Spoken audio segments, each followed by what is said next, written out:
Olá, amigos. Hoje no Quintas com Quintais, vamos receber um dos grandes estilistas do carnaval. Eu recebo Edmilson Lima. Opa! E aí, Edmilson, tudo bem? Prazerzão, tá voltando a ativa da mídia, porque é muito difícil eu sair do meu estúdio. É muito complicado. E você me deu esse prazer hoje, né?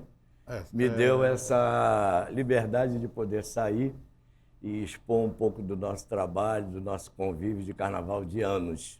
Porque aqui no Quintas com Quintais, a gente sempre costuma mostrar os bastidores do carnaval, né? Sim.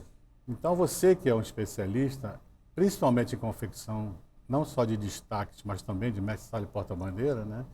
Então o espectador assiste aquela beleza do bailado, mas não consegue imaginar quanto trabalho envolve aquilo, quanto ensaio, eu não sei quanto a maioria, ajuste, tudo isso. Eu não sei a maioria dos outros artistas que participam dessa área como eu participo.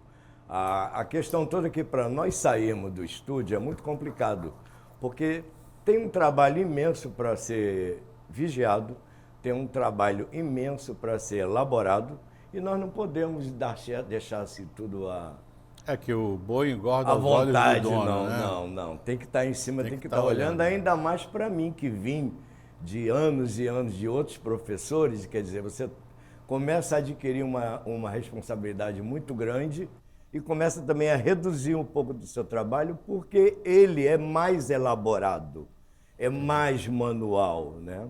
E isso fica difícil para a gente sair, para ir para qualquer estúdio fazer qualquer coisa, às vezes até para fazer uma compra, você precisa mandar alguém. Mas lógico que tem mercadoria, tem coisas que você não pode. Você tem que ir para poder começar a fazer uma seleção. É o conhecimento do material, e para quem não sabe, um casal de mestre-sala e porta-bandeira envolve centenas de materiais. E de muita qualidade. Então, o profissional tem que conhecer a pedra, se a pedra é verdadeira, se a pedra não é, tudo isso. Muita pesquisa, porque quando você faz um casal, tem 3 personagens que tem que estar envolvido. Primeiro é o carnavalesco. Segundo, o casal, que vai vestir a roupa. E o terceiro é o confeccionador, o estilista. Então, os 3 têm que estar numa junção muito grande para poder elaborar isso tudo. E hoje você porque às vezes trabalha... muda, com o decorrer do tempo, muda também a pesquisa. E hoje no seu ateliê você trabalha com quantas pessoas? Eu começo sempre com 4, 5, no final eu estou com 15, mas pessoas já antigas. A maioria das pessoas que trabalham comigo, a mais nova tem 18 anos de casa. De casa. De casa, 18 anos. E você começa, hoje, nessa época, nós estamos em outubro, né? Nessa época você já consegue saber que o seu ateliê está fechado para receber roupas? Olha, já estou com as minhas roupas todas definidas. Muito cedo. Para mim é meio complicado abranger muita coisa dentro de casa para mais tarde você sofrer consequências. Então, você com a experiência que você adquire durante o tempo, você já sabe o seu limite que você pode pegar. E quantos casais você faz hoje? Tem ano que eu faço 10, tem ano que eu faço 12, tem ano que eu faço 8, depende muito, né? Porque sempre estão mudando de ateliês também, né? Tem que ver isso, está aparecendo pessoas novas, aí tem outras experiências. Então você quer dizer que os profissionais das escolas, no caso os casais, né? Eles têm a opção de testar outros profissionais. Sim, o carnavalesco às vezes faz essa escolha. Né? Ele faz essas coisas, ele tem direito de fazer essa escolha, lógico, porque às vezes ele tem uma visão que eu não consigo preencher. Outros que estão por aí estão preenchendo a cabeça dele. Tem que se entender também, porque eu sou da geração antiga, né? Meus professores foram outros, né? Sim, mas não quer dizer que com isso, com os novos de hoje, eu não vá aprender alguma coisa. Lógico que eu estou aprendendo com eles também muito. Mas deixa eu falar uma coisa, se você é da geração antiga, você não estaria fazendo 10, 12 casais por carnaval. E outra coisa... Faria mais, né? Eu já presenciei muitas situações onde saem da mão do Edmilson e um ano depois voltam para a mão do Edmilson. Sim, acontece. Eu acho que o Edmilson entende muito isso. Não, quer ir? Acontece. Pode ir. Eu estou esperando você voltar aqui. Acontece. E tem pessoas também que às vezes você auxilia. Eu tive uma geração que a gente era muito amigos, os figurinistas, os estilistas. Eu sempre fui amigo dos grandes que saíram de Evandro de Castro Lima. Fui muito amigo de uns que saíram da mão de Portela, sabe, que já não estão mais em prática, já faleceram. Então a gente era muito unido quando a gente precisava de alguma sabedoria, de algum equilíbrio. Eles passavam para a gente, eu passava para eles, de um aprendizado. Hoje você não tem muito isso. É uma troca de informações, Sim, né? sim. Que era hoje saudável. Você não tem né? essa troca de informação, hoje não existe mais. E às vezes eu sinto falta disso, né? Eu sinto falta. Eu não sei qual é a visão deles, mas eu tenho que respeitar. É o espaço, é o momento deles, aí eu tenho que respeitar. Eu já vim de outra, né? Nós conversamos uma vez sobre uma inovação na montagem das saias do casal de mestre Sala e porta-bandeira, principalmente da porta-bandeira, que está falando daquelas saias que carregam fazões, antigamente eram plumas, hoje em dia são centenas de fazões. E antigamente existia um encaixe que chamávamos de bolsinha. Tinha, né? Se você observar direitinho, tinha porta-bandeira que nem pena tinha. Que nem pena tinha. As saias eram todas altamente bordadas. Sim, mas durante muito tempo usamos umas bolsinhas, que você montava os leques das penas e encaixava numa bolsinha. Quem ensinou a gente foi Evandro de Castro Lima na época. Pois aí, de repente, isso muda para um material sintético, né, que é o Etafon, né, outro recurso. em forma de tarugo. Esse tarugo que vocês usam na piscina. E isso, se não me engano, foi uma evolução que o Edmilson e o querido Jurandir colocaram no mercado. Na época. Confere isso. Foi. A gente começou a estudar isso de uma forma e um discutia com o outro. Vamos apostar? Aí, eu tenho medo. Aí o outro também. Não, mas vamos fazer isso, vamos testar. E as penas eram todas aramadas. E com isso eu fui começando a observar que o casal, com a evolução do carnaval, com o crescimento que o carnaval estava obtendo, eu achava que a porta-bandeira teria que ter uma leveza de uma bailarina num palco. E eu achava as roupas muito pesadas, porque eram tudo bordada à mão, com miçangas e paetês de vários tamanhos. E a gente começava muito cedo a fazer aquilo. Como apareceu outros materiais novos, outros recursos, começou a se fazer uma criação.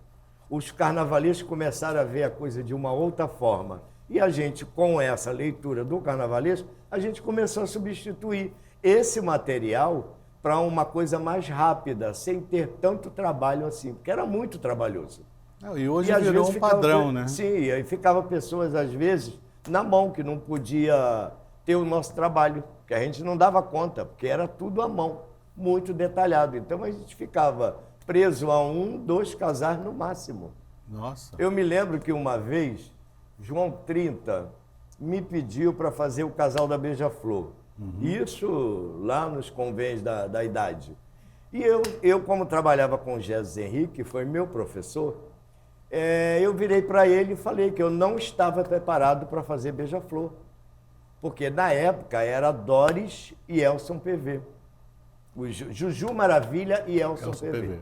Que eram o casal de mestre-sala famosíssimo da época. E eu falei que eu não estava preparado para aquilo. Eu queria esperar mais um pouco, o tempo passar e eu aprender mais, né? E como eu acho que até hoje eu ainda tenho coisa para aprender ainda. Você tem outras atividades evidentes dentro desse universo da confecção, né? Você trabalha com destaques, você trabalha com festas, né? Por causa de Jesus Henrique. Porque é uma costura mais refinada, é um trabalho... O trabalho do Edmilson é maravilhoso, quem puder acompanhar, dar uma pesquisada, conhecer o nível do trabalho do Edmilson. Ele sem dúvida nenhuma, é uma grande referência do carnaval. Mas, conversando com você várias vezes, que inclusive já viajamos muito juntos, os casais, eles mexem mais com o seu coração, não é isso? Eu acho que a procura me fez a me inteirar mais dentro dele e aprender mais. Eu comecei a ficar mais especializado para isso. Não que eu tenha abandonado o destaque, pelo contrário, eu tenho destaques na minha casa, né? Só que é muito seletivo também. Os destaques meus são seletivos porque também são roupas muito trabalhosas, muito cenográficas. E essa categoria dos grandes destaques, né, você também acredita, como eu, que com o tempo ela está começando a enfraquecer, os destaques se tornam menores, até economicamente falando, e os próprios carnavalescos, que eu conheço grandes carnavalescos, que não gostam de colocar grandes roupas, Não, porque não. interfere na plástica Exatamente. do resultado final da alegoria. Né? Eles preferem expor mais a escultura, mais o trabalho plástico deles do que uma própria fantasia de luxo. Mesmo porque nem tantos assim, a gente não tem mais uma quantidade que existia antigamente. Eu vim da mão de um que, às vezes, a gente viajava com 20, 15 roupas, 15, 20 roupas, o Brasil inteiro viajando com destaque, e era apresentado em vários lugares. E isso foi diminuindo. Mas o pouco que eu tenho das pessoas, como São Paulo, eu tenho 1 ou 2 pessoas que fazem roupa comigo, fazem questão, e alguns do Rio de Janeiro ainda são pessoas que querem persistir nisso, mas querem bom gosto. Querem um trabalho mais elaborado. E com isso vai se mantendo a tradição dos grandes destaques em cima de carros alegóricos. Provavelmente algumas pessoas vão se alertando para isso, né? Uma nova geração.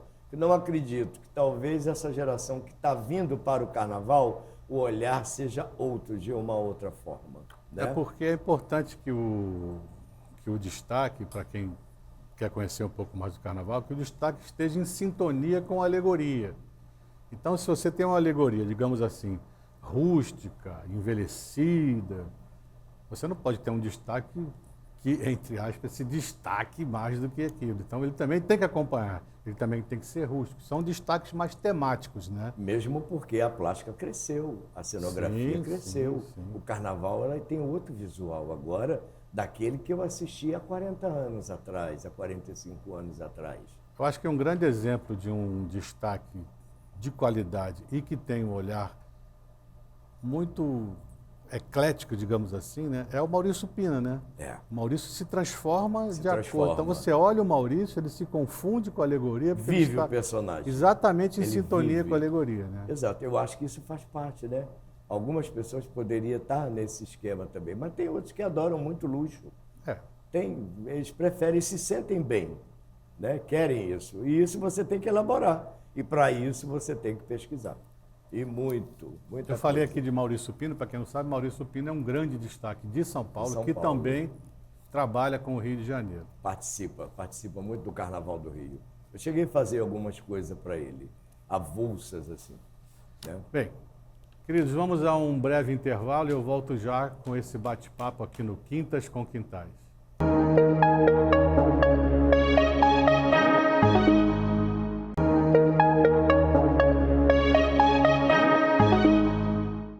Voltamos com Quintas com Quintais e eu sigo conversando com o figurinista Edmilson Lima.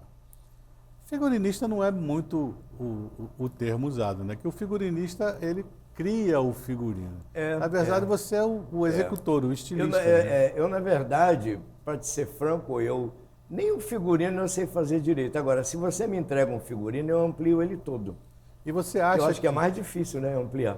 Você acha que quando você recebe um figurino e a tua experiência diz, eu acho que a gente pode mexer isso aqui, que isso não vai dar certo, ou isso aqui precisa de um up, os carnavalescos, eles conseguem receber bem essa tua interferência? Alguns sim. Alguns eu tenho essa liberdade de poder optar, porque às vezes tem desenhos que se passa de uma forma que na confecção ela não vai dar esse efeito e pode atrapalhar. Tem coisas que você não pode colocar numa porta-bandeira, né? Porque você tira a aerodinâmica dela. Ela tem que ter uma leveza embaixo para poder rodar, para poder fazer toda aquela evolução numa avenida. Porque nós estamos num palco em movimento, né? É uma ópera em movimento. Então, tudo isso tem que ser reduzido. E você começar a estudar isso tudo e ver o personagem e não fugir do personagem. O que falta? O que tem que ser feito? Vamos pegar livro, vamos começar a pesquisar. É interessante isso que você fala, porque eu trabalhei com uma porta-bandeira, eu sinceramente não me recordo, se não me engano era Marcela, que ela falou, pô Mauro, parece que no ano anterior os leques, em vez de ficarem na posição paralela à saia, eles foram colocados como aletas de um ventilador. E eles criaram uma resistência muito grande no giro da porta-bandeira, que era como se fosse... Prende né? ela. Tudo isso você tem que entender, tem que saber. E só fazendo e pesquisando é que você vai entender isso. Muitos não sabem. Então, Muitos não se preocupam com isso. Tem que se preocupar. Porque o papel aceita tudo, né? Não, o papel sim. Você pode criar um figurino gigantesco. Por isso que você não pode fazer tantas porta-bandeiras. Do grupo especial, você tem que estar um pouco reduzido. Porque você tem que ensaiar toda hora. Você toda hora tem que chamar alguém para vestir a roupa. A pessoa a vestir a roupa. Vamos experimentar isso? O que você acha? Vai dar o efeito? Vai te atrapalhar? Está te incomodando? Está apertando? Vamos mexer nisso. Tem que ter essa experiência, tem que ter isso. É importante essa colocação do Edmilson, porque quem confecciona um casal de mestre sala porta-bandeira, ele não pode simplesmente pegar o figurino e confeccionar. Frequentemente ele tem que ajustar, ele tem que testar, ele tem que orientar. Está machucando, não está machucando? Está criando resistência ao ar, não está criando? Por quê? Porque são duas pessoas, o nome já diz, o casal de mestre sala e porta-bandeira, que carregam 40 pontos. Para vocês terem a ideia, a pontuação de mestre sala e porta-bandeira tem o mesmo peso da pontuação de alegoria. Exatamente. Que é um mundo de materiais e uma responsabilidade enorme. Então, o casal carrega, sim, uma grande responsabilidade. É uma responsabilidade deles e uma responsabilidade de quem está fazendo. Né? Sim.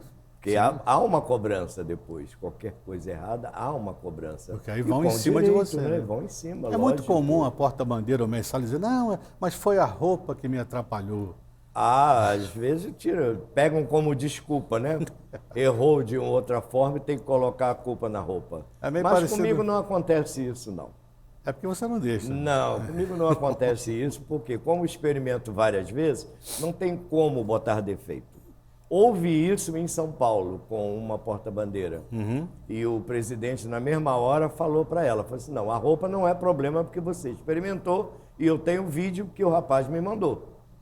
Se eu tenho um vídeo e você simplesmente alega que está tudo perfeito, então você não pode querer culpar agora. Não, a culpa foi sua que não soube carregar a roupa. Nossa, isso aí. Você fica sem graça com uma situação dessa, mas enfim. Mas você lida bem com isso, né? Eu acho que me dou muito bem com isso. Acho que você chegou num nível de excelência que você tem essa liberdade de falar tanto com o casal, principalmente com o dirigente. A gente trabalha com vaidade.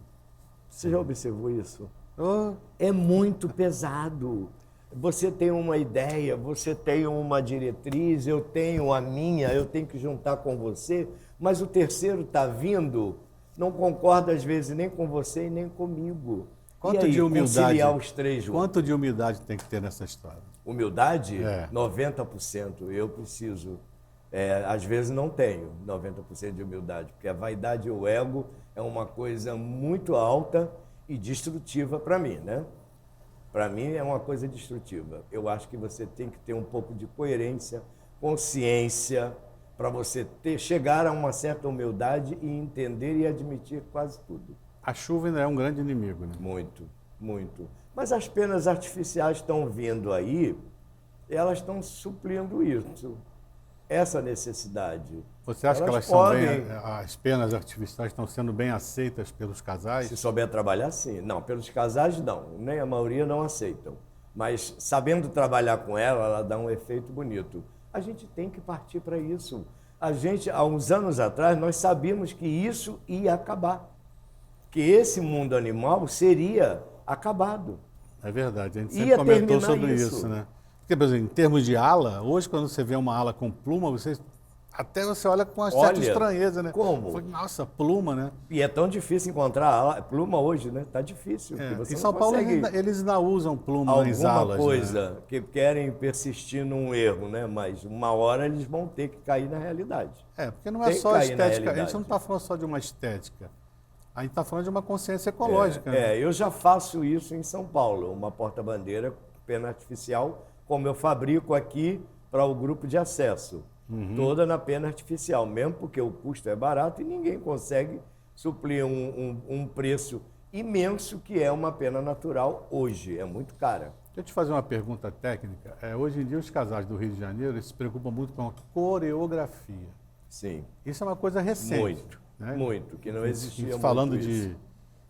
desses anos todos que o carnaval está aí para todo mundo ver, é uma coisa recente, né? Você acha que isso mudou um pouco o sentido, o olhar que você tinha para o casal, aquela coisa do bailado, e agora eles se veem obrigados, não é Senti essa regulamento, diferença. não é regulamento, mas um fez, aí o outro faz também, o outro faz. Hoje é um padrão, se você não faz uma coreografia, eu não via muito isso antigamente. Hoje eu estou participando demais desse processo dos casais, porque infiltraram isso dentro do carnaval.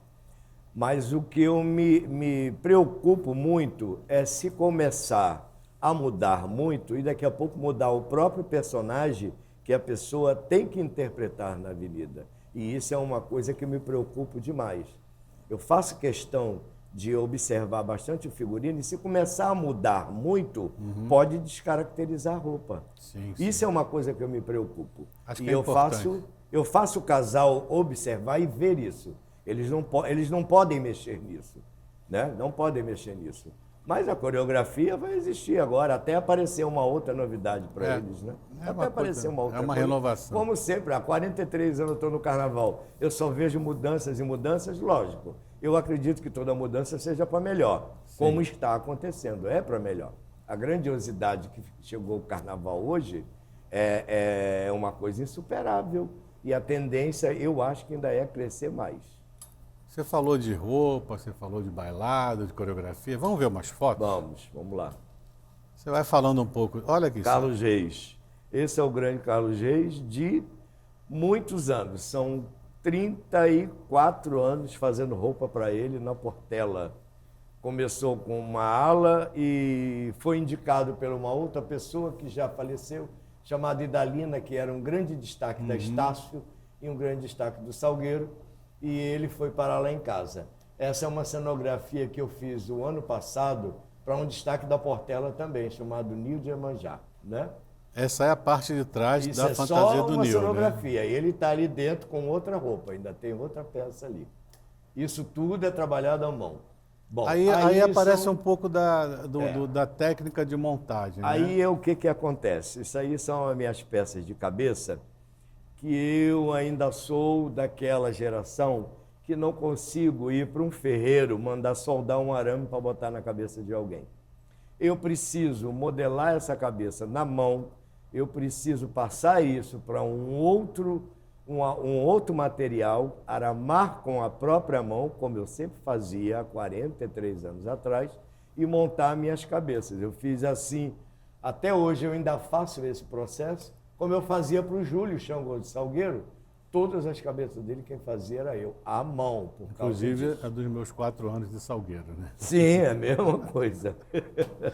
Essa foto que remete a quê?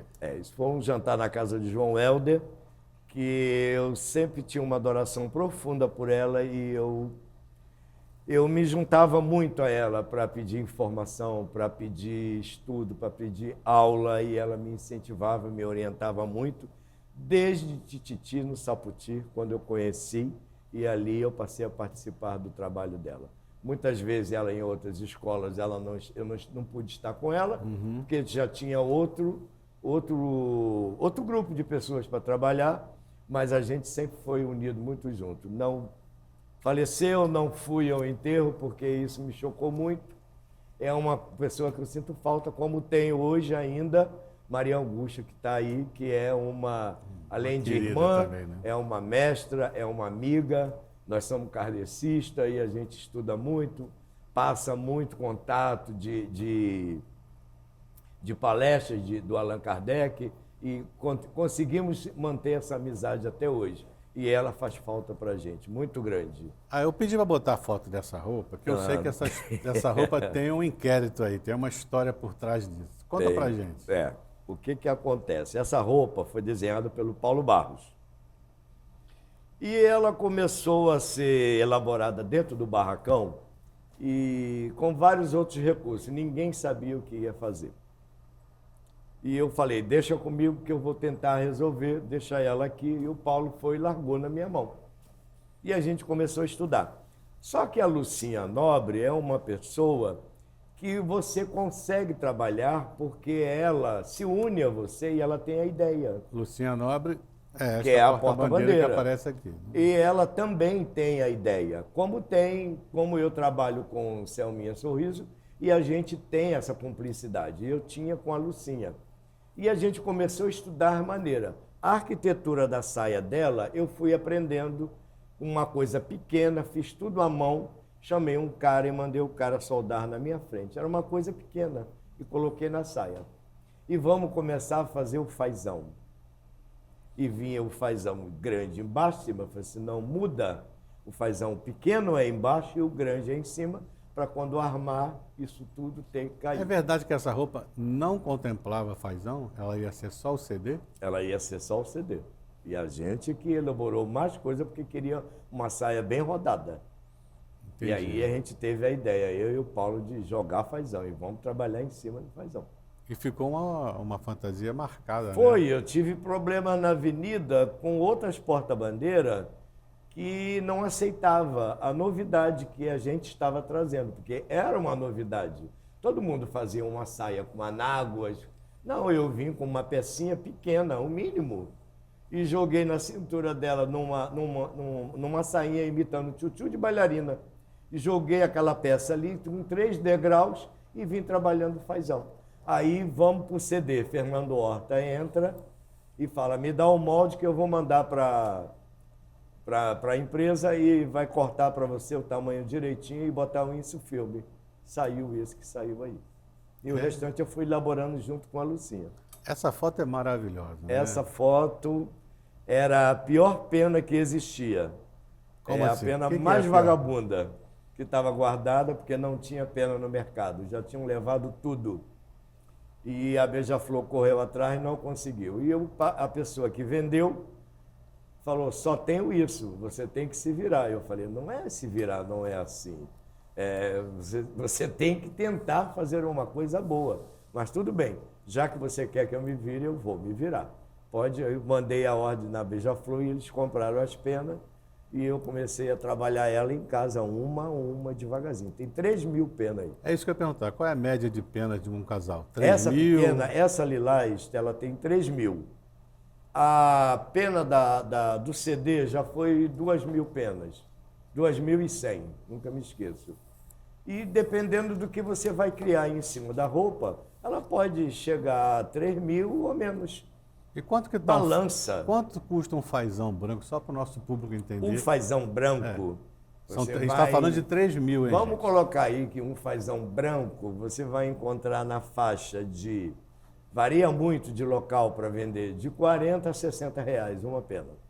Nossa. E hoje você tem o fazão branco artificial, mas você também tem que saber quem fabrica um fazão artificial bom para trabalhar. Não é assim, pegar, sair botando qualquer coisa, não.